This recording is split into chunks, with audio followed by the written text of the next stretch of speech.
Yo, how's it going on, guys? Welcome back to another No, I'm just kidding. Welcome back to another episode of the Field of Dreams podcast, brought to you by the Daydreamers. And today, I am here with... Um. I'm supposed to. Oh, okay. Hi, I'm Bryce GD Tulloch. I'm a experimental musician under the alias Vanessa, and I also make experimental film in my spare time. Ooh, are you also a visual artist too? Well, I guess you could say that. I mean, unless you count like doing paintings and sketches and uh, uh, oh my god, this is already awkward.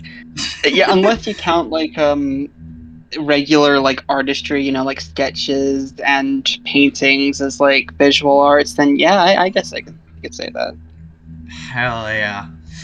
So, without further ado, and without more further introductions, let's just get this show on the road. So, on your form, it basically just talks about what you want to talk about, anything you want, as long as it's relating to music or film. So, while you are on the topic of film, why don't we continue that? All right. What got you? So Oh, you start. no, it's okay. I didn't know you were about to speak there. Oh no, you go ahead. Okay. So basically, what I don't even remember what got me into film. It was just a long, long time ago, and I think it was ever since I was like really, really young. I was like 2, 3, 4, 5. Let's just say I was like 5 years old, because that's basically all I could remember back to. It was it was. I mean, with like any other kid, you can't really remember stuff like years later, and I know there's some exceptions where like people could remember their birth, which I find to be like really bizarre. But I Yeah. think that my earliest film memory is when I saw my mom and dad watching the movie The Straight Story on a TV that we used to own. I find that really, but I'm sorry if I say like bizarre and surreal a lot, because that's literally the No, one way I no, could describe it. it's okay. But a lot of people like a lot. I've met up with like a lot of people who say that, oh, the first film I can remember seeing was like Toy Story or Shrek or, and I don't know, Leos Carax's Annette or something. But every time I tell somebody, oh, the first film I ever watched was a David Lynch movie, then just the question mark, you can actively see the question marks just shining over their head, like, what the hell? But yeah, it kind of makes it. I guess it kind of fits, considering that like his only like U-rated movie, and it was like produced by Disney as well. And literally, have you ever seen The Straight Story? I don't think so. I don't even remember my first film that I watched. So, Yeah, because you it's know more than literally me. just yeah, it's literally just 100 minutes of like a guy traveling on a tractor for like miles upon end to see his dying brother, and that's literally what the whole film is. It's just him on his tractor. There's not even an inner monologue or Oh, anything. Lord. He's just like there. It's just the road. And occasionally he meets up with someone, and occasionally there's like that weird David Lynch atmosphere to it. But most of the time it's just him on his tractor. And I'd say it's probably one of his best movies, because it's just leading up to that. It's just leading up to that ending, which feels like an absolute gut punch. I love it so much. Even looking back years later, I still can't believe that was like one of the first films that I had ever watched. I also had like a really big fascination with like end credits scenes. Really? Yeah, I mean, it's pretty much anything relating to the end credits, like any credits, pretty much any Tim Burton movie I watched as a child, because they had like people that had like, because they Tim Burton has like a very distinct ensemble that keeps popping up in like different in like his different projects. So I immediately recognize the name and like when I watch film because I remember the Charlie and the Chocolate Factory remake, Mars Attacks, Nightmare Before Christmas, and there's a few more I can't quite remember.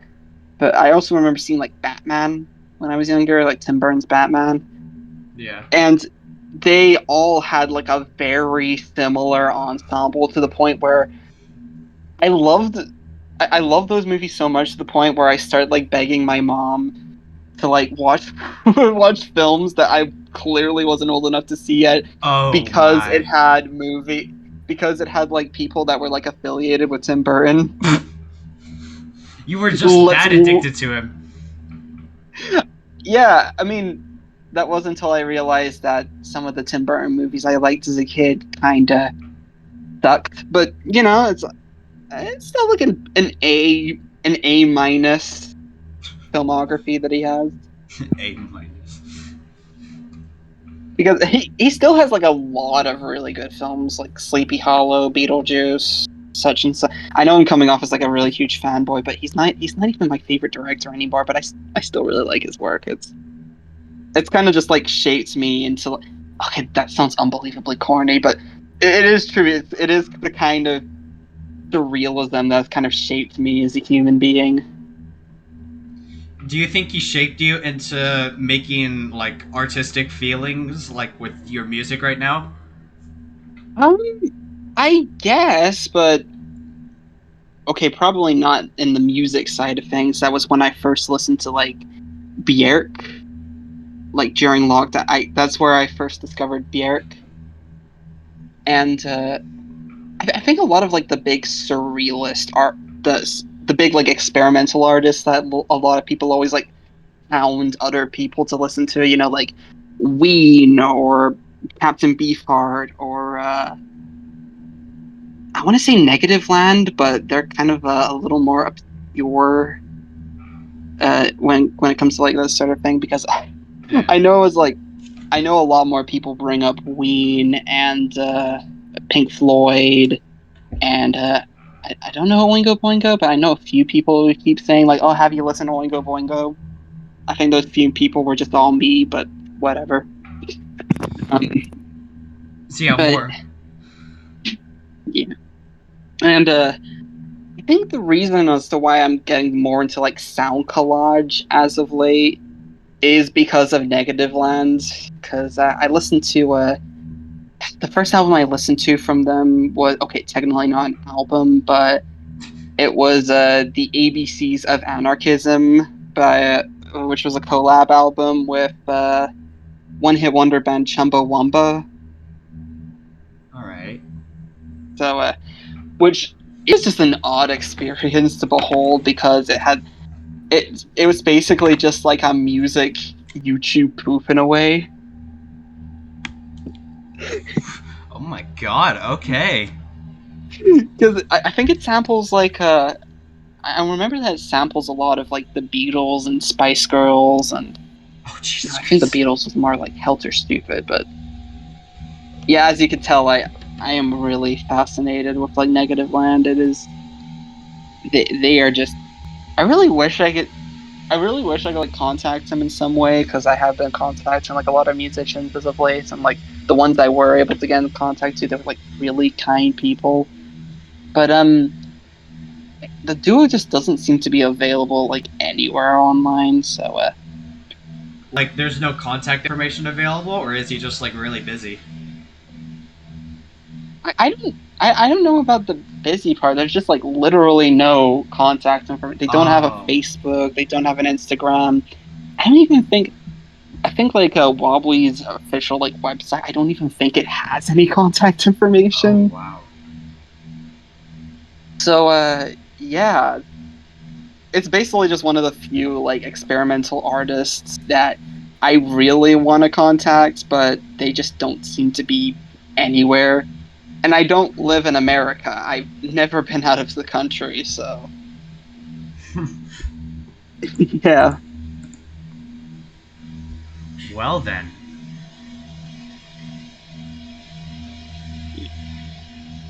I'm guessing he was one of, if not the biggest inspiration for your music career or making. I mean, recently, yeah, but if you want to talk about like the biggest inspiration for like when I was like really, really young, probably Pink Floyd. Yeah. Because I heard you talking about Pink Floyd and Ween before. You're thinking of more progressive experimental. Yeah, I think I also remember like oh, but there was oh, I just remembered like another one of my big inspirations, Echo Jams. Oh! I love Echo Jams.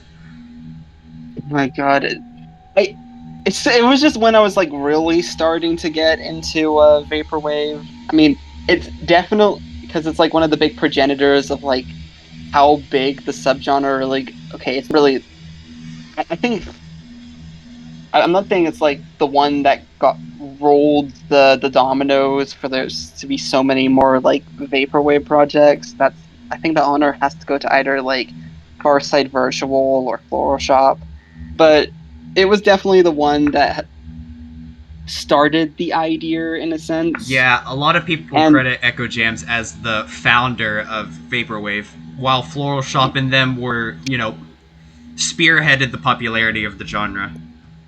yeah, it pretty much just like broke it through into the I don't want to call it mainstream since it is vaporwave. It's still a very underground genre, but Yeah. it kind of is. It kind of It is still mainstream technically now that I is, think. yeah. Yeah, I, I think it's mainstream to the point where I actually now own it on vinyl because I found it in like a record shop, and it was under like an electronica section, and because I love electronica albums, like Kraftwerk is another really big like band that I really like. I was a funny story about the floral shop. I was going to buy Kraftwerk's The Man Machine before I noticed, oh my god, they had floral shop.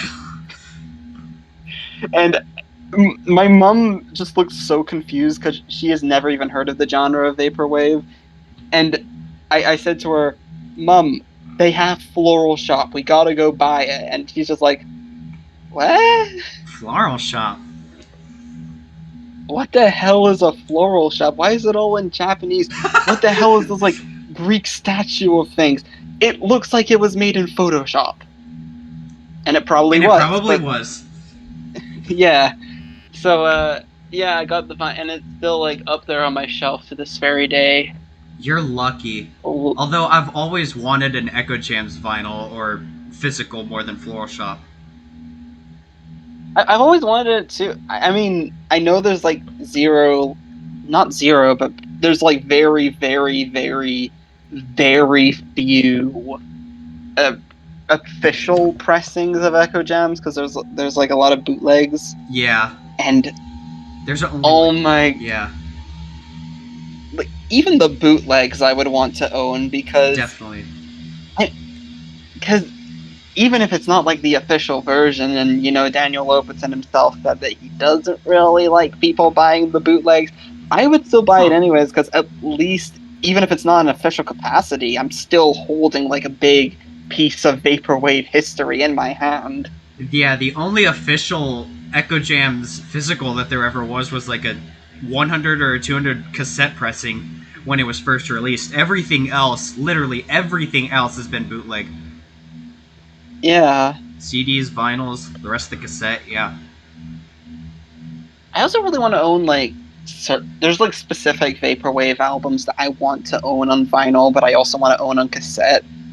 Like Internet Club's vanishing I can't say it.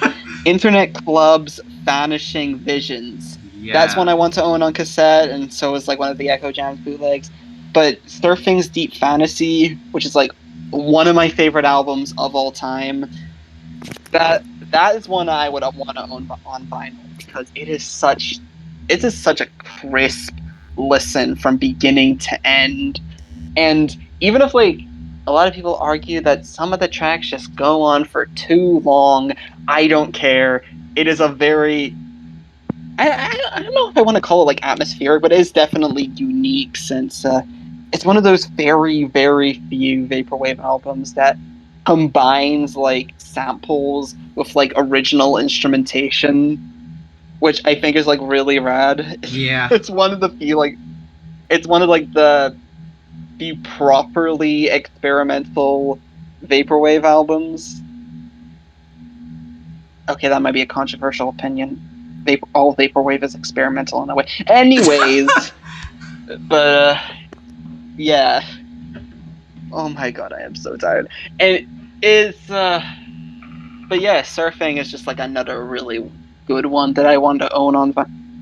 Actually, I want to know if there's like any ones that I own on any vinyl pressings that I would be interested in getting. Of like any album or specifically vaporwave material? Yeah, vaporwave. There's not that many vinyl. It's all mainly cassette. Unless you're talking about like the big Uh, ones. oh my god, I'm looking at some of these and like a lot of oh my god, like a lot of the big vinyls they're like sold out. Well, yeah, duh. I mean, yeah. Uh, oh god damn it, I'll try living like this. That's such a good album. And Young Bay's Bay from 2014. That's a good one as well. Um,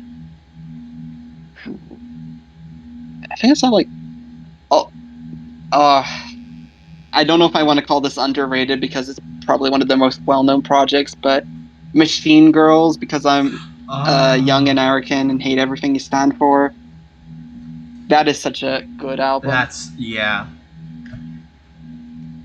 I think it's like I love them. I don't know if it's kind of like the one that's like it was kind of like the crossroad between like vaporwave and hyperpop in a way. Kind of transitioned into like me liking hyperpop. Yeah, that's the thing about vaporwave. It transcends boundaries a lot, so other people can experience other genres other than the main vaporwave. Like, for example, like you said, hyperpop, and also math rock from another client that I had. Oh, speaking of hyperpop, I just opened up like Spotify and I realized that I was listening to a hyperpop song like the last time I was on it. Face Shopping by Sophie. Miss Sophie. She was a really great artist. Like I know she only had like I know she only had like one LP that ever came out, but yeah, it was such a good album. I wish I could recommend it to you, but I feel like if I try to say the name, my tongue will just cease to exist. So just try and look up Sophie's discography, and yeah, you'll probably find it eventually. It's a really good album. Probably, if it's at least one of her most popular, then Yeah. it'll eventually come up. It's also one that I really wish I owned on vinyl, but you know, the world is cruel that way. All the freaking yeah.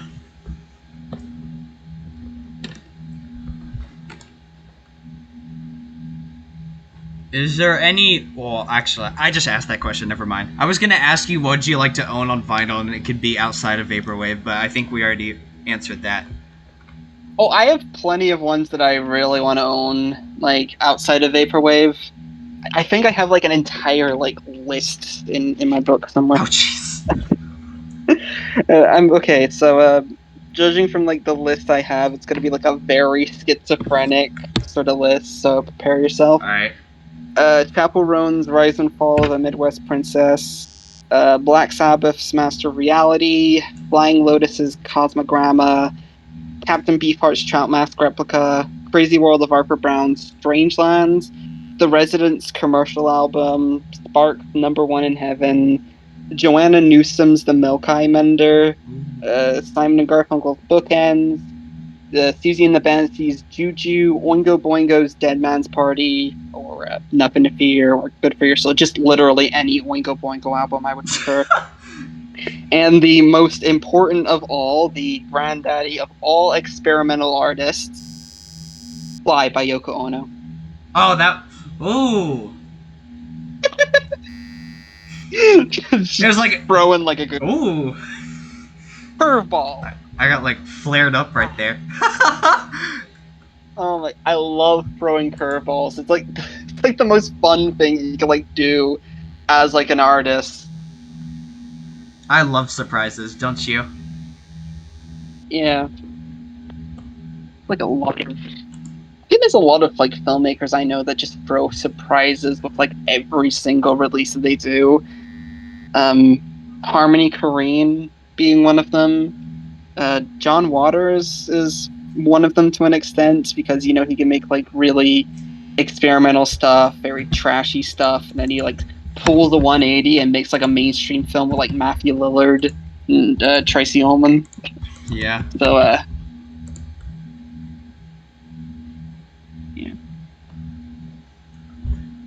Hmm. Do you think you would have ever? Do you think you would have ever found out vaporwave if you hadn't, gotten in the way that you did in the first place? Maybe, maybe not, but here's the thing. Considering that I was born in 2005, so me being like an internet kid was like eventual, Yeah. but I don't know because everybody's seen like that one video compiling all of like the meme music for moments in Oh history. yeah, I love those type of videos. Yeah, it's basically just like a huge catalog of like what was popular like a few years ago and what's popular now and what was seen as like a cringy fad like 2 months ago. It's so fun just checking out most of those.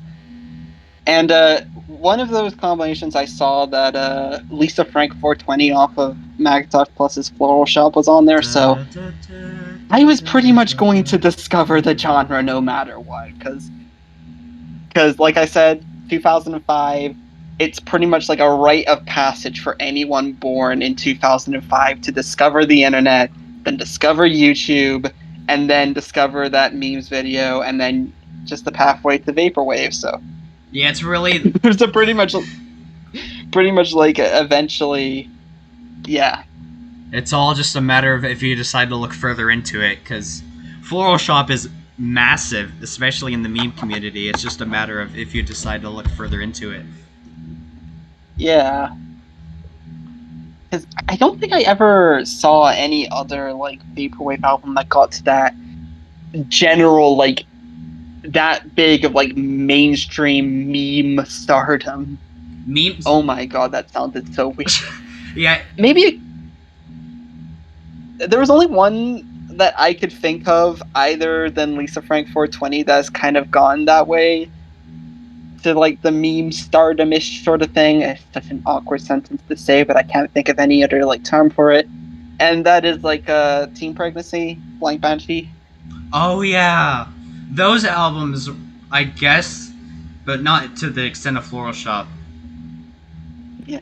I only I only list the only ones I've ever listened to in full from him was like Zero and Mega, and those are like the two really popular albums. I really love those.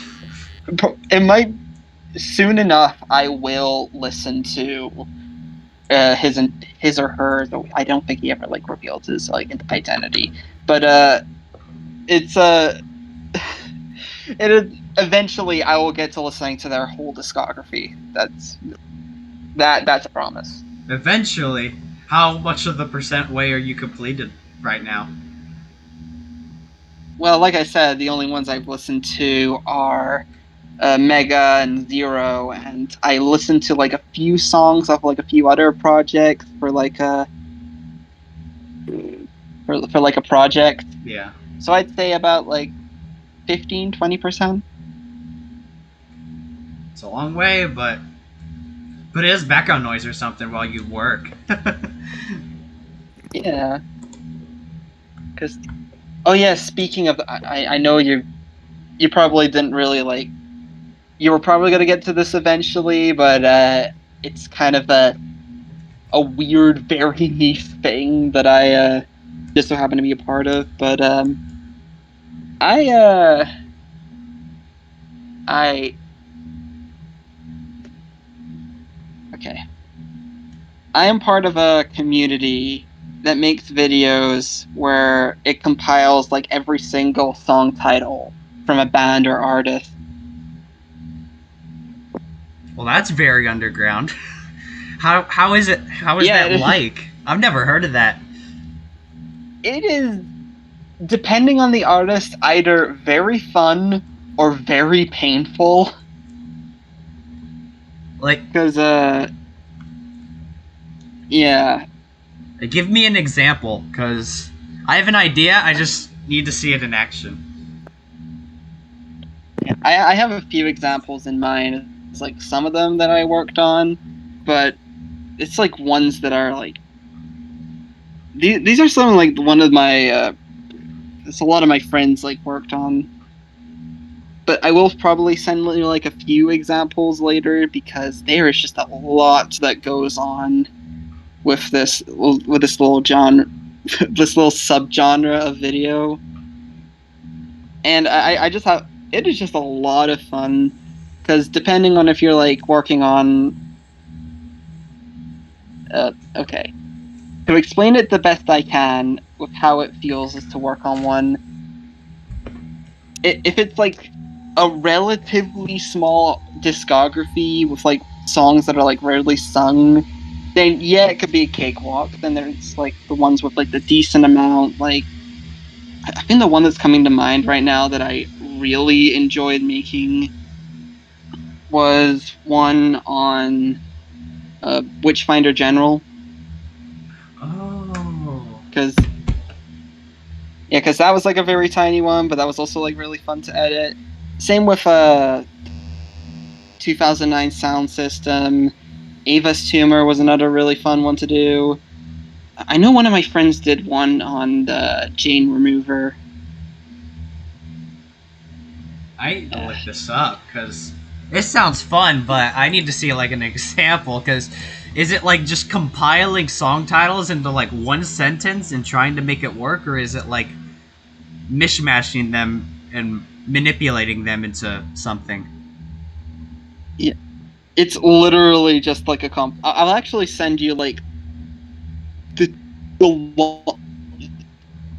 two longest ones Oh lord. to see how like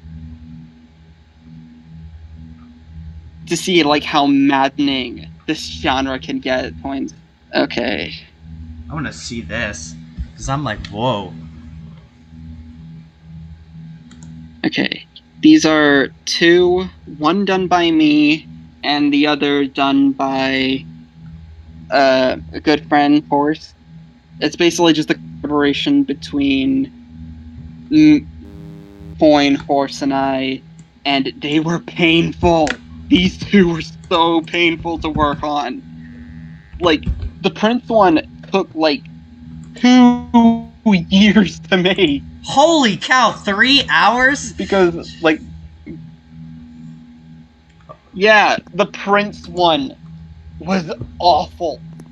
It was just, oh, I mean, I I liked making it to an extent because it did allow me to like discover a lot more of like Prince's discography, and it was like I would have never like discovered some of my favorite songs from him if it wasn't it for otherwise. But oh my god, it was. I think the Insane Clown Posse one that hurt more to make because this is like an artist that like this is like a rap group that rarely has any good songs, and when they do, it's just like they're just very fine. Oh, I know what you're talking about. This makes more sense now. It's how Yeah, many times they say the song title in their respective song. yeah, That makes more sense. I thought it was like a. Originally, I thought it was like a word collage, but no, it's like an actual video. it is kind of a word collage in a way. Okay, I'm gonna send you like one more. It's just like this is the last one I'm gonna send you. This is actually one that I've had a lot of fun making, and this was on the band Swans. Oh, how long is each one? It's like 45 minutes. Are these all on the? Yeah, they look to be all on the same channel. But they're all from the like different channels too. Like I know Coin Gamer 2 has like a whole bunch of different ones. Okay, I'll send you a Coin Gamer one because this is one of the more recent ones, and I think he genuinely went insane after this one. It's one on Bones. Bones. I'm just looking at the videos to see which albums you've done. There's Aphex Twin, Oingo Boingo, Jay Dilla, Tom York. Yeah.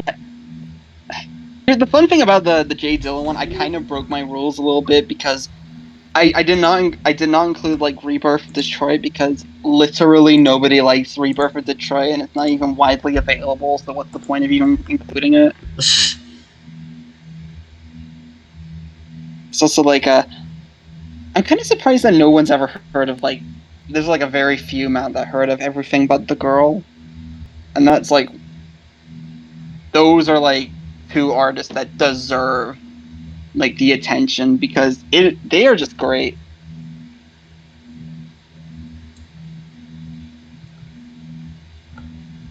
This community looks fun. There's like there's one video that has like 20 collaboration peoples in it. How long is? Oh my god, it's like the one on Ween. Oh, I looked at the Kendrick one. Oh my god, that's literally like one of the few ones where I didn't take an album that has like a million mentions on it. It's like I think I like disappear for like half of it because Mr. Morale barely had anything sung on it. Yeah. But then there's like the Ween one where I basically just took the second place of that one because I was working on the pod. Yeah. I just feel like such a goober explaining this, like, especially with people who don't even know who Ween is. Like, who the fuck heard of the pod? I'm trying to find the Ween one, but I don't know. I can't see it on either channel unless I overlooked it. Hold on. Yeah, I think it was like a year or two ago that.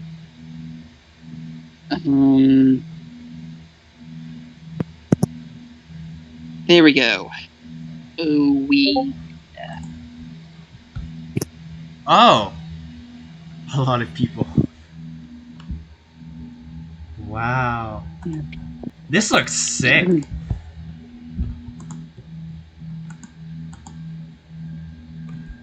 I think also like watching like the others, like the others STVs on them, on different artists. It's kind of like a shopping list of like listening to like artists to see if there was one that would pique my fancy. Because it's like one of them. I think one of them is how I discovered like La Dispute, or whatever that band is called. The band that made Wildlife. Oh.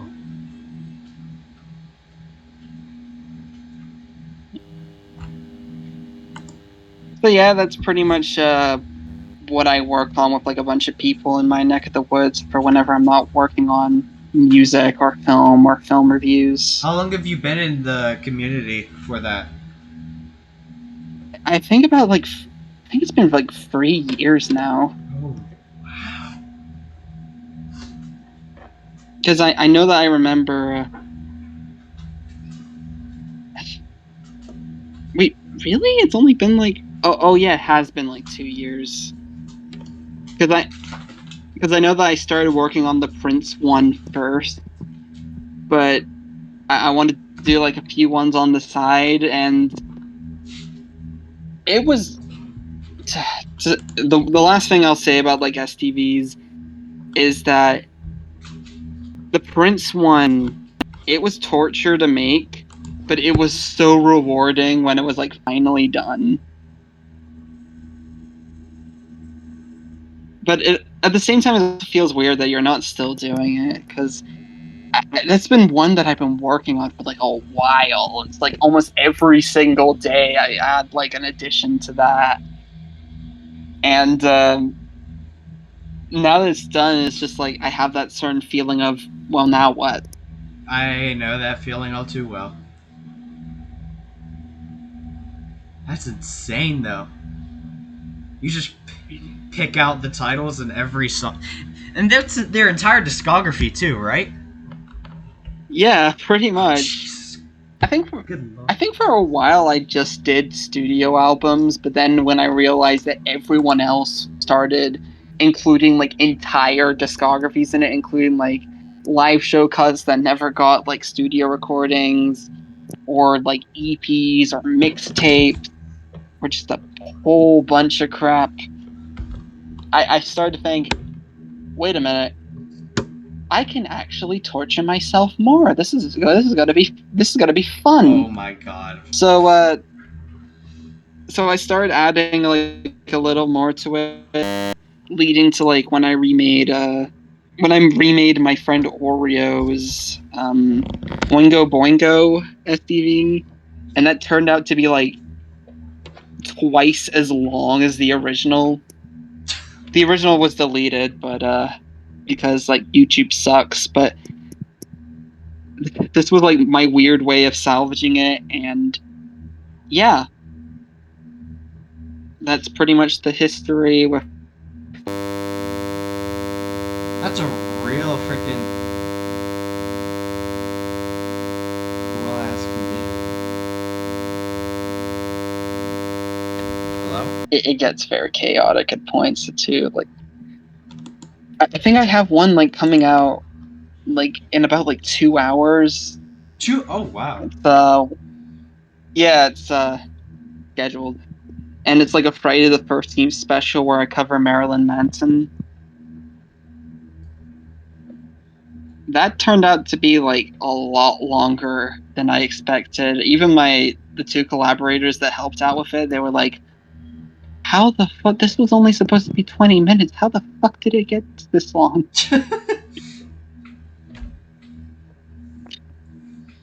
Welcome to the world of artist discography, I guess. Yeah. Is there any upcoming ones that you have planned, Um. excluding the one you just said? Uh. I really want to. I really want to work on Deer Hoof because I like Deer Hoof. Oh, but there's two that I currently have in the work.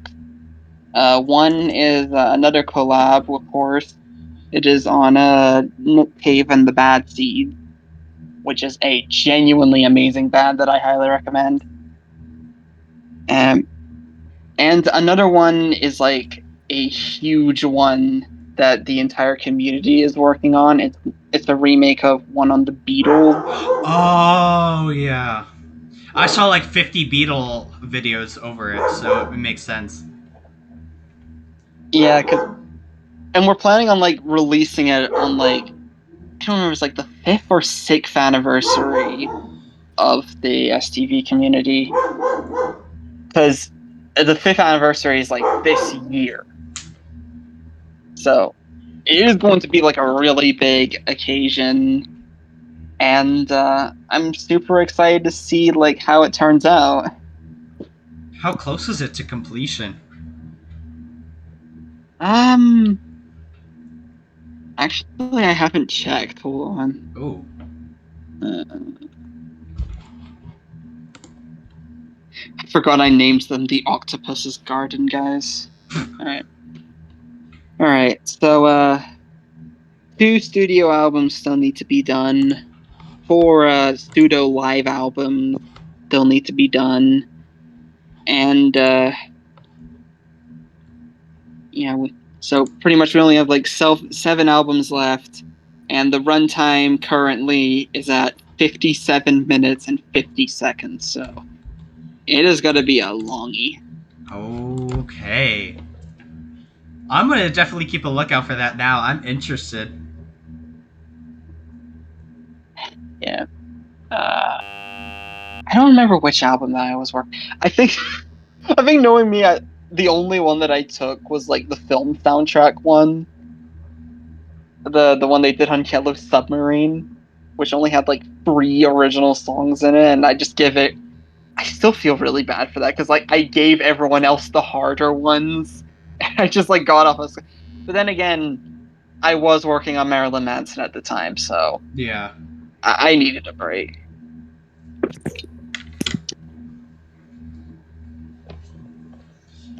Well, that was a rabbit hole. But I'm glad I heard about it. That was definitely took longer to explain than I was expecting, especially since I didn't know how to explain it because it's like such a niche genre, and it's just, like I don't even know how to explain it half the time, so I just need to like show like individual videos.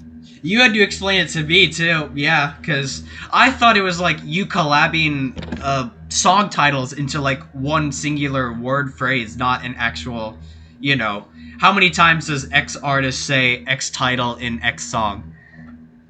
Yeah, it is. It is definitely a really hard one to explain, especially with like my awkward, stuttering, autistic brain. Uh, Well, at least more and people yeah, know I about did. it. Yeah, I'm allowed to say that I am autistic. So. Speak your mind. Well, that was fun. Yeah, I'm definitely a lot more confident about talking about like myself at this point because while I haven't really, well, everything else in my life I've become a lot less confident, but I have been a lot more confident about talking about like myself as a human being and my inspirations and the people who got me to where I am, and basically it's just like especially after the lockdown where Oh, I yeah. pretty much lost my mind because of like being trapped inside with like I never even left the room because I was like so paranoid over everything, but it wasn't until like years later where I finally figured out my calling as someone, as like an artist, which is who I am at my very core. Yeah, quarantine fricked us a lot of us up, including me, including you. So, hell, I even Yeah. made a whole album about it. So, Yeah, I'm really, especially, I hate saying this considering that I know that the state of music right now, we had that one really good year like 2 years ago, but then it sort of just like cratered. But I was like really excited to see like the next like step in like experimental music. yeah. Yeah, because I think like Georgie Creep was like starting to rise around that point, and I don't know what other ones, but I know like Tommy Richmond, he was doing like that big like 2000s throwback thing that was popular for a bit, and I know Chapel Roan. I'm naming a lot of artists from like who got big in like 2024 because 2024 was like such a good year for It music. was. I don't even know that many Yeah, artists too, but I felt it. yeah, it felt like a year in music where oh my god, it actually felt like Frankenstein like bringing the monster back to like because pop music had been like dead like like 2022 it was like just like a it was just like a rotting corpse of itself, and then it's sort of just like, and Especially, then yeah. 2023 was more of the same. It was like it was kind of decaying although it was still alive, but then 2024 was like that shock of adrenaline that brought us all back, and then 2025 happened and it sucked. Yeah, I felt quarantine really dropped off pop music, but 2022 was like the final solidifier in its death. And then, yeah, 2024 was like the shock of electricity and the creature, bringing him to life. Yeah. And then 25 realized, oh wait, fuck my creator, and then yeah. Oh my, because I know there was like a couple of good albums in 25 because I know Swans put out their last like really huge big sound album that year. But outside of that, nah, it was just a lame year for mainstream music. And like the only interesting part was like an animated kids film breaking the mold of pop music, and that was about it. Yeah. Do you think 26 will be a better year or the same? Ah, oh god, that's actually a really hard question. Um, considering that Charlie XCX has a new album coming out, which is like a tie-in, I think it was like a tie-in to like a movie adaptation of Wuthering Heights, which had Margot Robbie and that guy from Saltburn. Yeah. So I don't think that alone will save pop music for this year, but at least it'll make things at least 10 times more interesting per Or se. tolerable. Yeah. Because I really hope that music gets better because like 2025. It's really ironic too. What? While Well, 2024 was like a really bad year for film, but like a really good year for music. 2025 was like sort of the inverse because It like was the we got yes. yeah, because I think that year we got films like Sinners and The Ugly Stepsister and what else? I need to check my letterbox I here think because I know I know I usually like make lists of what I consider to be like the best and worst of like each year. ooh, My internet sucks, so you're gonna have to give me like a quick minute. that's fine. I think Lists. Zootopia 2 came out last year too, which yeah, popped the film industry off. Yeah, I still haven't seen it, but I've heard shockingly good things about it. So who knows? I might see it. But yeah, there's like so many good films like Begonia, The Ugly Stepsister, Weapons, Novocaine, Sinners, The Monkey, Neza 2, Good Boy, Mickey 17, K-pop Oh, Demon Hunters, Ash, Final Destination, Bloodlines. I'm pretty sure half of you haven't even heard of. I haven't even heard or watched most of them. The only ones that I freaking heard of was K-pop Demon Hunters, and that's it. I watched I watched I Frankenstein, mean, so it did. I still have yet to see Frankenstein, but knowing it's like Guillermo del Toro, I might like it. I might not. He's always been like a very hit or miss director for me. So, yeah, who knows?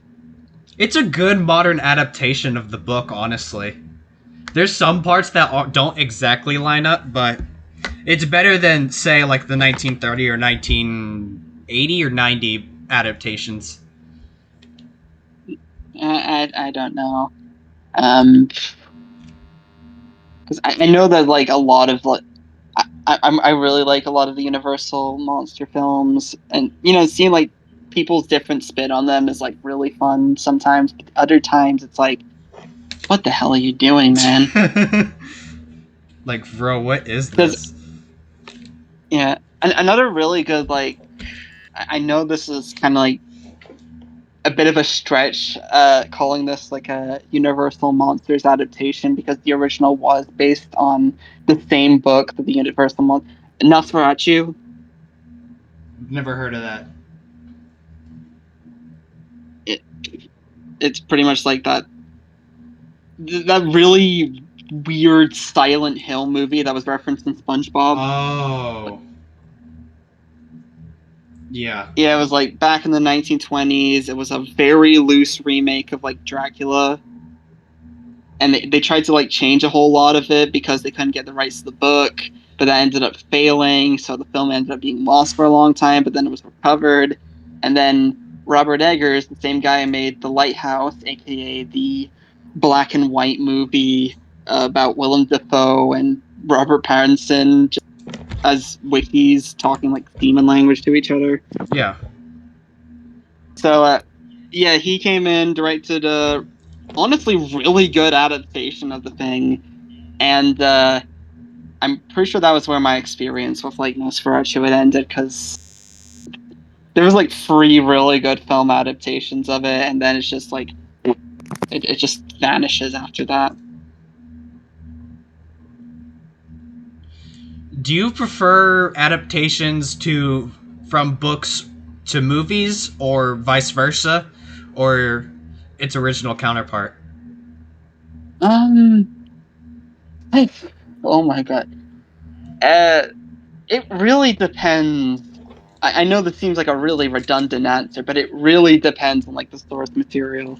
Like if it's like take for instance like manga, Yeah. because they usually have like original, because they're usually original stories that are usually adapted into like anime, which most of the time are really good. But then you have like America just taking some of those, like Death Note or Ghost in the Shell, and they say, this thing is popular, but we need to white it up. So they painted the films. They painted like the source material white, and there you have the remakes of it, and they weren't very good. All right. I mean, yeah, it does depend, but yeah, I hate the freaking whiteification of all whatever. Yeah.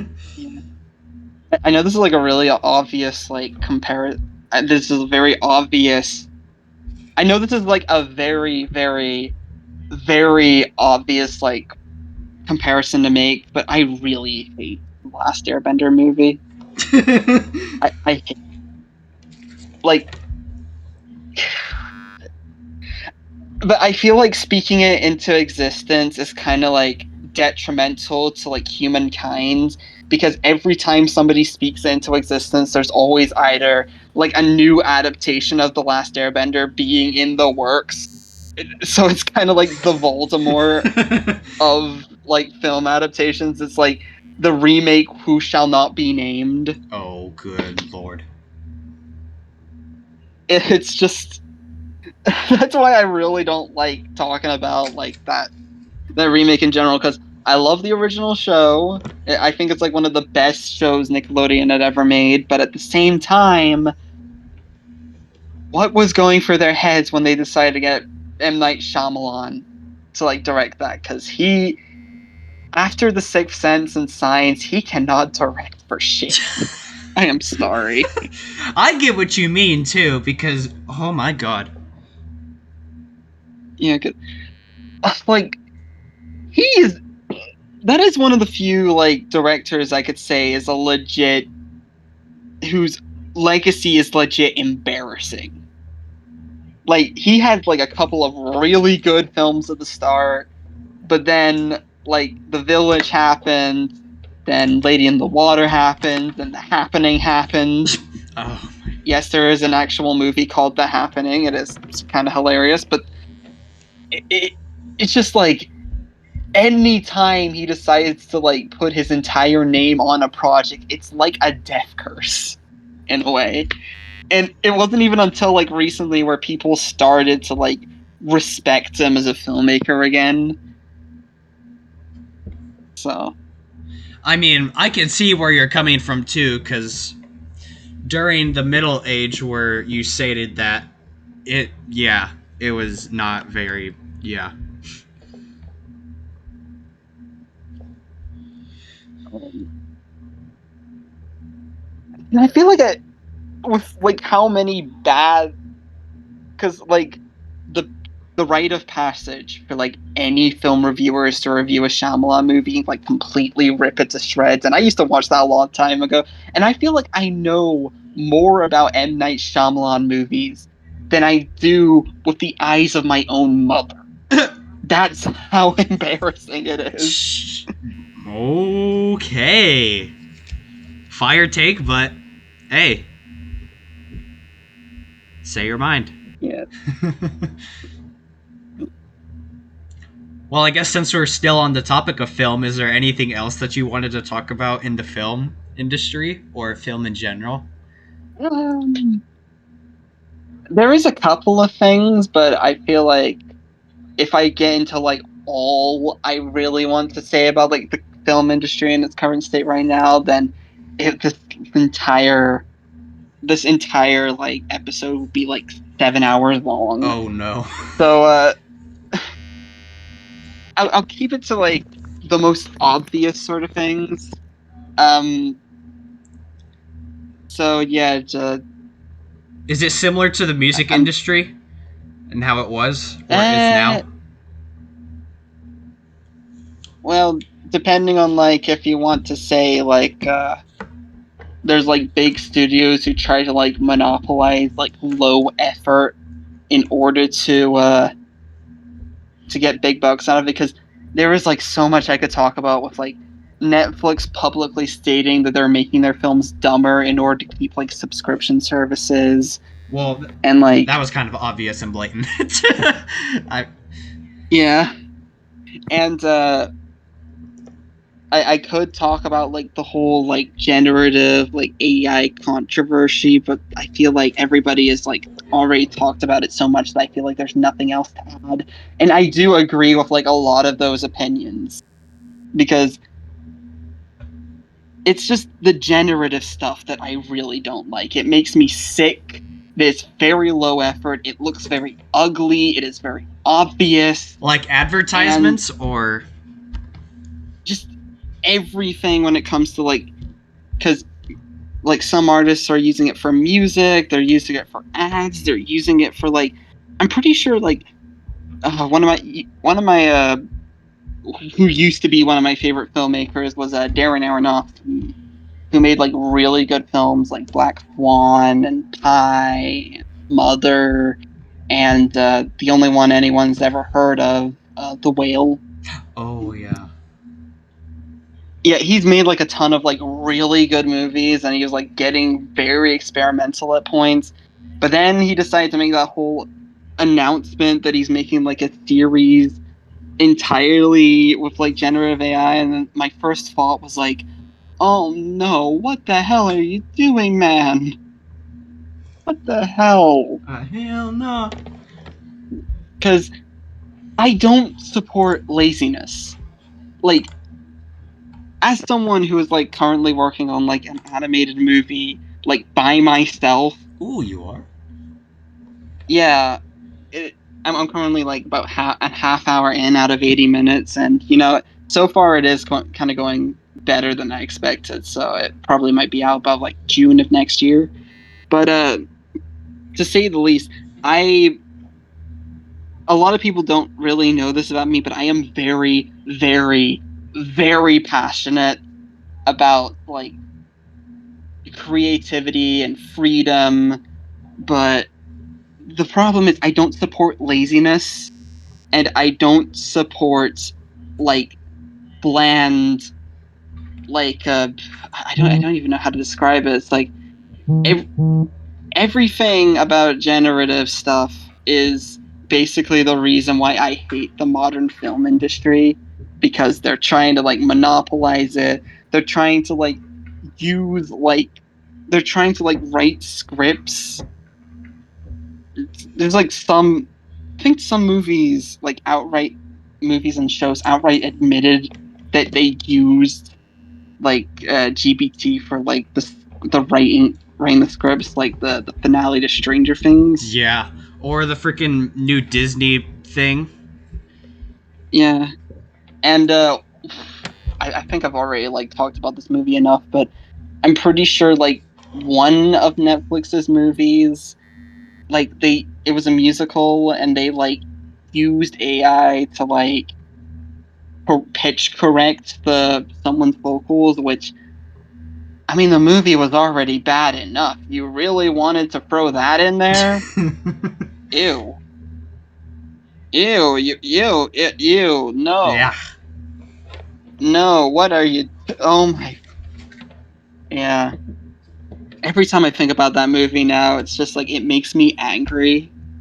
Uh, the film I'm the film I'm referring to is Amelia Perez. All right. It was a Netflix movie that got like a lot of Oscar buzz, and everybody hated it, including me. I hate it for much more personal reasons, but I mainly hate it because it is just like it is a disaster on all fronts. It's a very cliche story. Some of the production just felt very like dishonest and offensive and very cheap, even though it wasn't even a very cheap movie to make. It was about like what, 20 million to make or something. But it was just a bad movie on all fronts. But anyways, back to the points that I was trying to make. It's just I remember saying like an anecdote about it, saying that I don't hate all AI. I just hate generative stuff, like computer Yeah. computer games, like how to make the models move. That's fine. Like vocal isolation, that's fine. Making new art out of it, okay, I should probably put that in quotes. Making new art out of it, because like half of it is like stolen from what I've heard, and writing scripts that basically just don't exist, and basically trying to make the blandest version of that story. That's what drives me up the wall.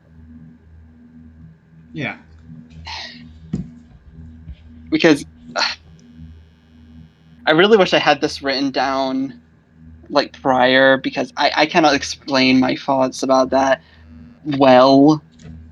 Because that's the thing about me. The only way I could actually properly like write down what I properly think about stuff is when I write it down and send it to people. That's why I don't talk as much in like public, because I sound like a stuttering mess when I'm trying to explain myself. Well, now you can say it here. Well, I'll try, Yeah. but well, I've tried already, and you've kind of already gotten the point. But Yeah. yeah, I don't like it. Well, we're coming up on the 1 hour mark, so is there any last minute Well, remarks or shout outs that you want to give out? uh, um, well, to start, I could say shout out to the SDV community and a few of my collaborators and my family in general. They probably won't hear me anyways, but it's You never know. shout them out. Yeah, shout them out nevertheless. And I would like to thank a lot of my inspirations, including the dead ones. I know you can hear me. I know you exist, and I love you too. Oh. And thank you to special thanks to the walls, because I know the walls always like to listen to me, and they're very kind, and I appreciate their honesty. Special thanks to Sam Taylor Johnson for making the worst biopic since Mein Kampf. I've already used that joke in another sense, but might as well use it here. Uh, and special thanks to the Kuromi plush on my desk, Oh. because I have a Kuromi plush. And it was a gift from one of my friends in college. It was like a late Christmas present, and it's the most adorable thing on planet. It was really large too, so I had to carrying it around in public. It just looked really ridiculous, so I had to like get another bag because it couldn't fit in my regular bag. I still love it nevertheless. It's just, aw. But anyways, that's pretty much all I really have to say. I really wish I had most of this written down beforehand, but So, life just takes you to some really strange places. and you end up on a freaking podcast made by some random 18-year-old on the internet. Well, there's always next time. Yep. All right. Well, any last minute things that you want to say? Last. Last. And that's it. Last. Got you. Yeah, last. Alright, well, thank you for coming out on this episode of the Field of Dreams podcast. We'll have this uploaded and mastered and whatnot in a couple, God knows when, because God knows when I have the time to do this, so. And thank you for having me on. It was a pleasure to be part of probably the first ever podcast I've ever been on. Because now that I think, I don't think I've done like any other like interview prior.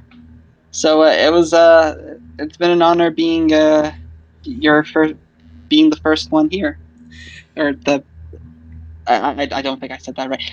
I am honored to give my first interview here. Is what I'm trying to say. I was about to say that to you, too. I'm honored that I'm your first interviewer, so. Yippee! Yay! Well, thank you for coming out, and we'll hope to see you soon, too. Thank you. Alright. Peace. Bye.